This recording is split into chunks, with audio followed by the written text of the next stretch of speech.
Hello students, this is Amy from Motif Music Studios, and I'm thrilled that you are here today to learn how to read notes that can be found on the bass clef. So whether you're a young student or an adult student just diving into music learning, this lesson is for you. For young students, you might want to teach your grown-ups how to read music too if they've never tried it before.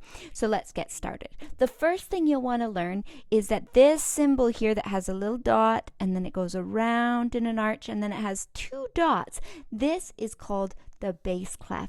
And the bass clef always has its little dot here on the fourth line up. So you'd count 1, 2, 3, 4, and you draw that kind of like a half a heart.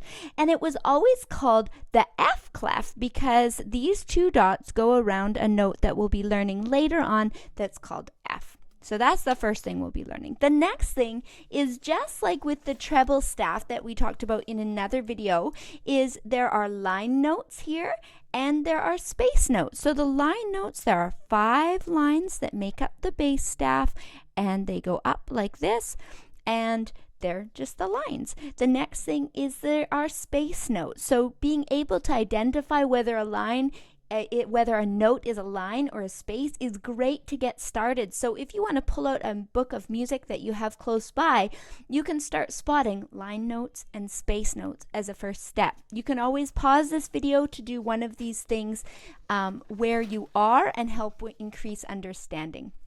The next thing we do is we're going to dive into learning some what I call landmark notes, and landmarks are going to make it easier for you to read music fluently. So I do something a little different than some teachers, and I actually teach students this very low down G first, and some people go more from the high notes down, but I like to remind students that if we start on this G, we'll be starting on this low G here. So we have G1, G2, and that's the very bottom line in our bass staff. And if we start there, we can go upwards in the music alphabet. So the music alphabet, if we had a G here, we'd go G, and then the next note up would be A, B, C, D, E, F, G, and I'll show you how that works. So if there's a G here, the very next note up is going to be an A in music. So I'll just raise that up. So G, A. Then the very next note after A, if we go from a line and then a space, we have A, is B. So that's how music works, is that we go up in steps in the alphabet. Sometimes notes will skip around, and that's where it's great to know your landmark notes like today. But the first thing you can look for is just understanding that music is like a big ladder. So it starts here low on G, G, A, B. Then it goes to C, D, E. It keeps going up with the alphabet. But let's get back focused on some landmark notes. So the next landmark that I teach is 1, 2, 3. We just go backwards. Sometimes students like to remember that it would be the third dot here, but I go 1, 2, 3, I, C, low C. So this low C is not the middle C here that we talked about in the treble clef reading, but it's the low C here. And a lot of times we'll be using the bass staff. We'll be using our left hand if you're a piano player. Not always, but it represents the notes from middle C all the way down the keyboard. So that's low C.